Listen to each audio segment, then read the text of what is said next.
आज हम जिस क्लास की बात कर रहे हैं वो BA part second year, subject आपका पॉलिटिकल साइंस, पेपर है आपका सेकंड अर्थात कंपेरेटिव गवर्नमेंट पॉलिटिक्स, तुलनात्मक शासन और राजनीति। देखिए जो है सिलेबस के अकॉर्डिंग मैंने फर्स्ट यूनिट और सेकंड यूनिट और थर्ड यूनिट के बारे में बहुत सारे टॉपिकों पर डिस्कशन किया। अब जो है यूनिट थर्ड के अंतर्गत जो सरकार के महत्वपूर्ण अंगों के अंतर्गत मैंने कार्यपालिका की जो है हर देश के बारे में, जैसे कार्यपालिका हम ब्रिटेन के रूप में भी अध्ययन किया, उसके बाद अमेरिका के बारे में भी अध्ययन किया, फिर फ्रांस की कार्यपालिका के बारे में भी अध्ययन किया।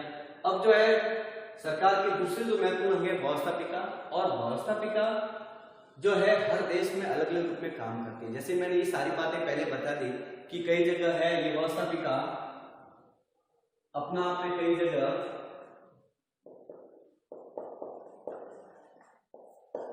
एक सदनीय में काम करती है तो कई जगह द्विसदनीय के रूप में काम करती है। एक सदनीय जो है मैंने अपने 5 देशों की तुलनात्मक अध्ययन के अंतर्गत चीन के अंतर्गत जो है एक सदनीय ही है, वह उसका नाम है एनपीसी, नेशनल पीपुल्स कांग्रेस, राष्ट्रीय जनवादी कांग्रेस।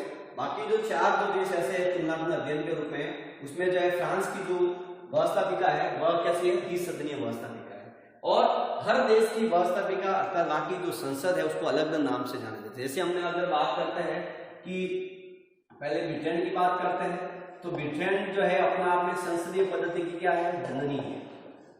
तो सवाई के यहाँ पर जो है वहां की संसद को संसद ही कहा जाता है, वहां की व्यवस्थापिका को संसद कहा जाता है, और वहां का जो संसद है वहां का विधानमंडल है वो द्विसदनीय है।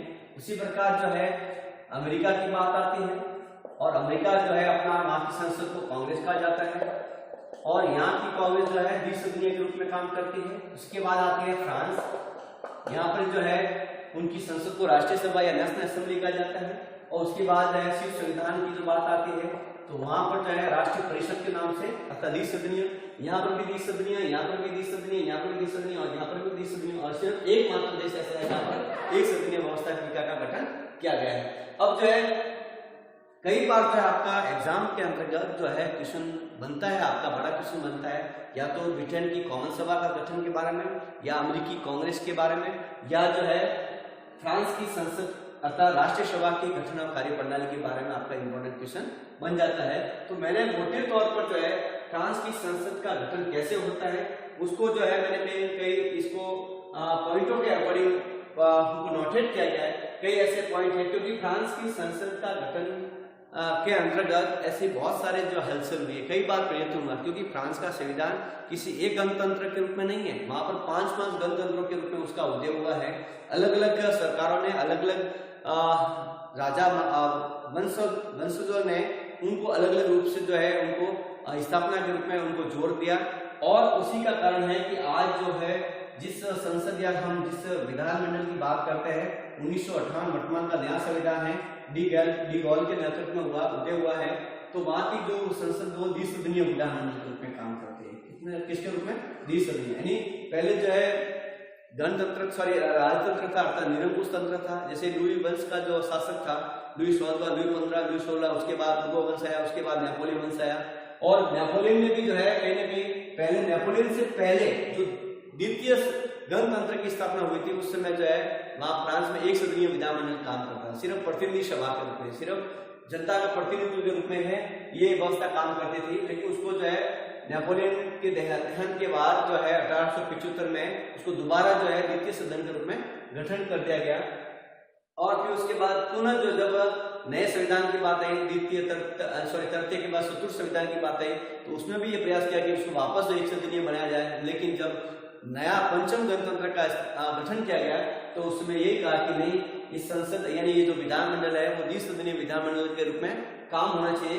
क्योंकि देखिए जो है सबसे मूवमेंट जो है लगाता है कि यहाँ फ्रांस के अंतर्गत जो है अर्धसंघीय कार्यपालिका काम करती है, यानी एक राष्ट्रीय सरकार के रूप में उसका कार्य होता है, अर्थात वहां पर जो है प्रधानमंत्री और राष्ट्रपति दोनों मिलकर जो है काम करते हैं। क्योंकि वहां पर अर्धसंघीय की बात आती है, क्योंकि अर्धसंघीय कार्यपालिका का मतलब ये होता है कि वहां पर संसदीय सरकार भी है और अध्यक्षीय सरकार भी, यानी दोनों का मिश्रण है, यानी एकात्मक भी है और संघात्मक, यानी राष्ट्रीय सरकार की बात आती है तो एकात्मक संघात्मक दोनों का मिश्रण है।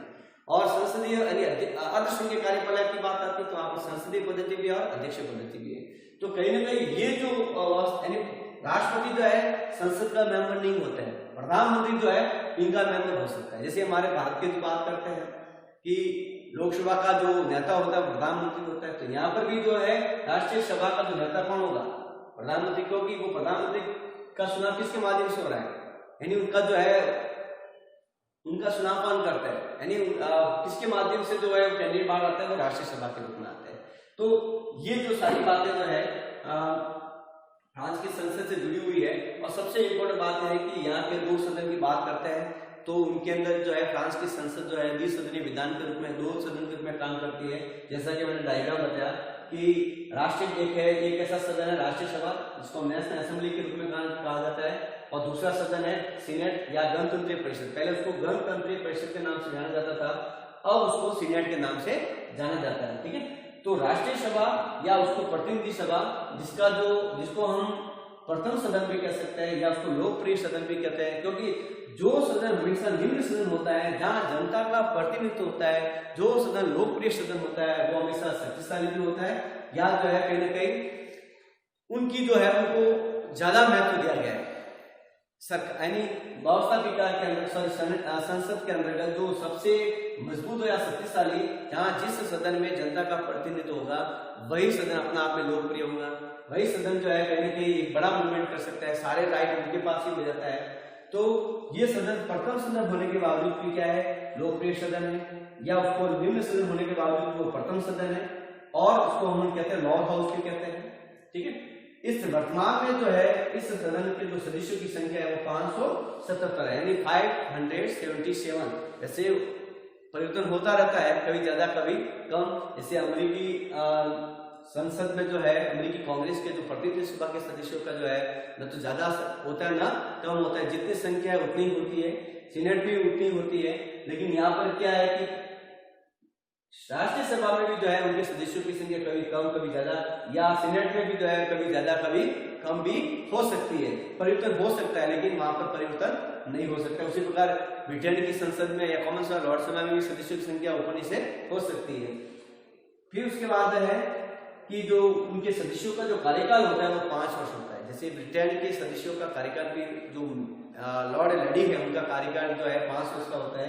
यहाँ पर जो डेप्यूटी है, डेप्यूटी जो सदस्य होते हैं, डेप्यूटी का मतलब जो है पार्लियामेंट मेंबर, एमपी, जिसको हम यहाँ सांसद कहा जाता है, जो जनप्रतिनिधि होते हैं, उनके कार्यकाल जो 5 वर्ष होता है। और इनका जो चुनाव होता है वो एकल संक्रमणीय मत प्रणाली के रूप में, या जो है प्रत्यक्ष मतदान या गुप्त मतदान के रूप में भी जो है व्यवस्था की गई है। और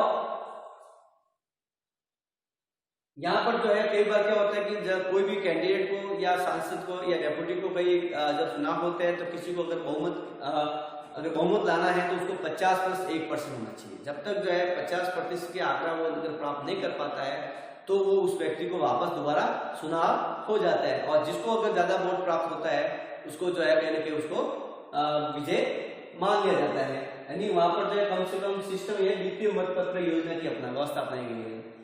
फिर उसके बाद वर्ष में अधिवेशन 2 बार होता है।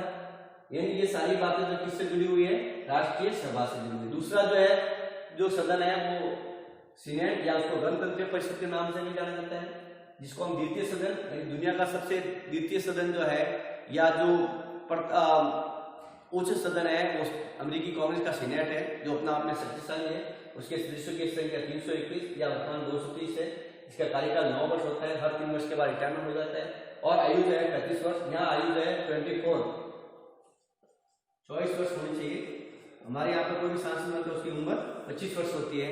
तो ये इस प्रकार की, और उसके अंतर्गत जो है इन सांसदों को भी विशेषाधिकार दिया है, कोई किसी प्रकार उनके बारे में आपत्तिजन या बयान नहीं कर सकते हैं।